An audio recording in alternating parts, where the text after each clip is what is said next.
जय भीम साथियों, ये वीडियो बनाते हुए मुझे बड़ा अफसोस हो रहा है।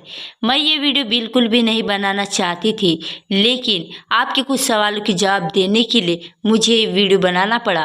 करुणा यादव के बारे में बताओ, हमें सच्चाई जाननी है। क्या सच में बाबा साहेब भीमराव अंबेडकर ने करुणा यादव के साथ दुष्कर्म किया था? तभी आज इसी बात का मैं जवाब दूंगी और पूरे सबूत के साथ बताऊंगी सच क्या है, ताकि सभी लोगों के मन में बाबा साहेब आम्बेडकर के प्रति जो भावना है, जो बरकरार है। मैं इस चैनल पर आपके लिए रोजाना बाबा साहेब आम्बेडकर से जुड़ी वीडियो लेकर आती रहती हूँ। तो भी बाबा साहेब आम्बेडकर को दिल से मानते हो तो हमारे जीके प्रमोशन चैनल को सब्सक्राइब अवश्य कर ले। तो चलिए देर न करते आज के इस वीडियो को स्टार्ट करते हैं। आज बड़े दुख के साथ मुझे एक कहना पड़ रहा है कि यदि आप गूगल पर सर्च करते हैं तो आज़ाद भारत का पहला बलात्कारी कौन है, तो आपको बाबा साहेब भीमराव अंबेडकर का नाम दिखाई देगा। मैं यहाँ पर कुछ स्क्रीनशॉट लगा रही हूँ जिसे आप देख सकते हैं कि पर ऐसा हुआ कैसे, क्यों ये गूगल के पहले पेज पर दिखा रहा है कि इसकी वजह मैं आपको बताती हूँ। दरअसल कोरा वेबसाइट से प्राप्त हो रहा है। कोरा एक ऐसा प्लेटफॉर्म है जहाँ पर आप सवाल पूछ सकते हैं और लोग उसका जवाब भी देते हैं। और यहीं पर भी किसी ने सवाल किया है कि आज़ाद भारत का पहला बलात्कारी कौन है।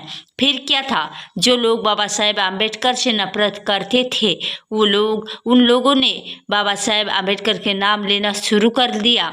और इसके बाद बाबा साहेब भीमराव आम्बेडकर की छवि खराब करने के लिए लोगों ने एक पोस्ट शेयर करके उनके साथ ही किसी ने वेबसाइट पर भी इसके बारे में कह डाला। तो दोस्तों आपको मैं बता दूं, यदि पर किसी भी सर्च इंजन पर कोई चीज़ बार बार सर्च की जाती है तो वह ट्रेंडिंग बन जाती है और लोग उसे सर्च मान लेते हैं। इसी बात पर मतलब है गूगल ने भी मान लिया और लोगों ने भी मान लिया कि ये बात सच है। और इसी बात का फायदा बाबा साहेब आम्बेडकर से नफरत करने वाले लोगों ने उठाया। और इसके अलावा जब मैं इसके बारे में जांच की तो पाया कुछ और फेसबुक पेज और वेबसाइट पर भी इन बातों का जिक्र भी किया गया है। इसके बारे में लोगों को अलग अलग विचार और धारणाएं बनी। और गूगल में कुछ वेबसाइट और यूट्यूब के कुछ चैनल हमारे महान विभूति और क्रांतिकारियों और इनके भीमराव अंबेडकर को आज़ाद भारत का पहला बलात्कारी बताते हैं, लेकिन डॉक्टर भीमराव अंबेडकर के बारे में ऐसा घिनौना इल्जाम अभी तक कानूनी तौर पर साबित नहीं हुआ। और भारत के कुछ उच्च जातियों द्वारा डॉक्टर भीमराव अंबेडकर और उनके दलित सहयोगी पर एक लड़की के साथ बलात्कार करने का आरोप लगाया गया है। ताकि अब जानिए इस बात की पूरी सच्चाई क्या है।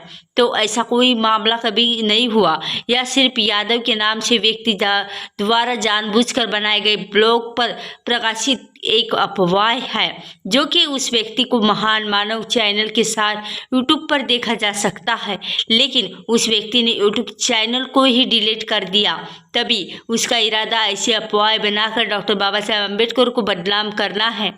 और मुझे पूरा यकीन है वह कभी सफल नहीं होगा, क्योंकि डॉक्टर बाबा साहेब आम्बेडकर एक महान व्यक्ति थे और उनकी स्पष्ट जीवन शैली, शोध पत्र, साहित्य किताबें, लेख, सामान्य पत्र, ऐतिहासिक घटनाएं सब कुछ दुनिया भर के कई विश्वविद्यालय द्वारा अध्ययन किया है। और इस भारत में भी सब हाल ही में कुछ अधिकारी ऐसी अफवाह पर नज़र रखने की भी कोशिश कर रहे हैं जिसने ब्राह्मण जानकारी को लेकर सामाजिक शांति का भंग हो सकता है।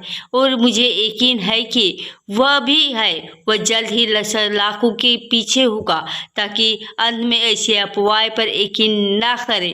ताकि आप सोच लो, सिर्फ एक कागज के ऊपर किसी ने लिखा है इसलिए मान लो कि किसी बाबा ने यूट्यूब में बताया इसलिए मान लो, आपने कोहरा के कमेंट पर बताया इसलिए मान लो।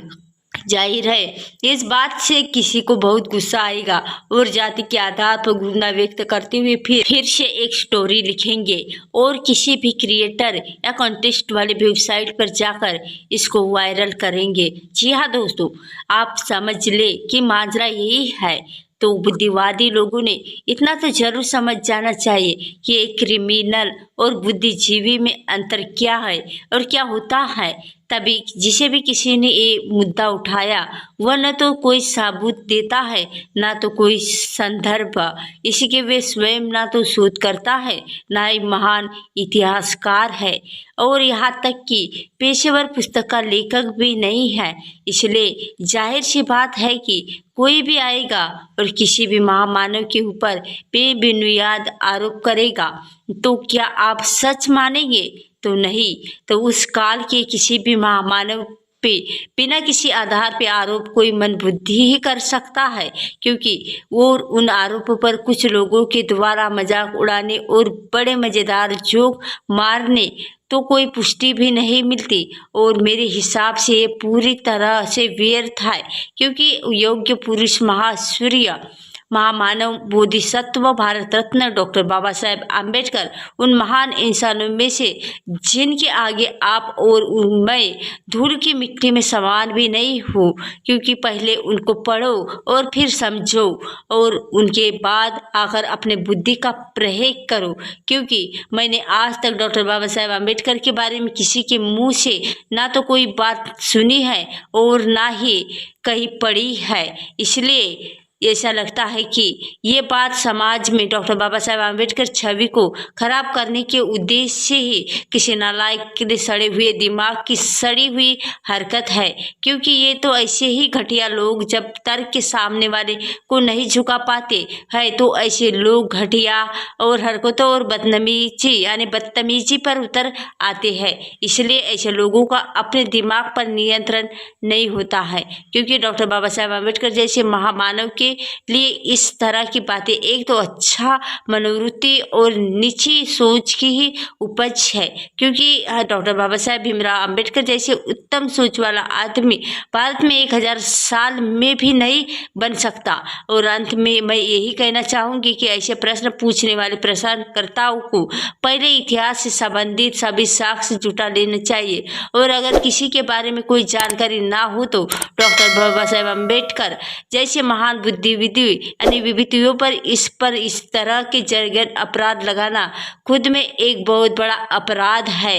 इसलिए मैं डॉक्टर बाबा साहेब भीमराव अम्बेडकर को अपना मार्गदर्शक मानती हूँ और मैं कभी भी इस बात से सहमत नहीं हूँ जब भी कि डॉक्टर बाबा साहेब अम्बेडकर बलात्कारी हो सकते हैं, और जो भी उनके बलात्कारी अथवा अपराधी में कैदे हैं की कोशिश करेगा हम उसके ऊपर उचित कार्रवाई भी कर सकते हैं। जबकि इसलिए आप हमेशा सतर्क होकर डॉक्टर बाबा साहेब भीमराव अम्बेडकर पर कोई बात करे तो भारतीय होने के नाते मैं अपने महान यानी विभूति डॉक्टर भीमराव अम्बेडकर के सच्चे दिल से मानती हूँ और उनका सम्मान करती हूँ। तो हमें आपको इस वीडियो के बारे में क्या राय है तो नीचे कमेंट बॉक्स में जरूर बताएं। वीडियो अच्छा लगे तो वीडियो को लाइक कमेंट शेयर अवश्य करें, और अभी तक हमारे जीके प्रमोशन चैनल को सब्सक्राइब नहीं किए सब्सक्राइब करके बेल आइकन घंटी ऑन कर लीजिए और नीचे कमेंट बॉक्स में जय भीम जय भारत अवश्य लिखें।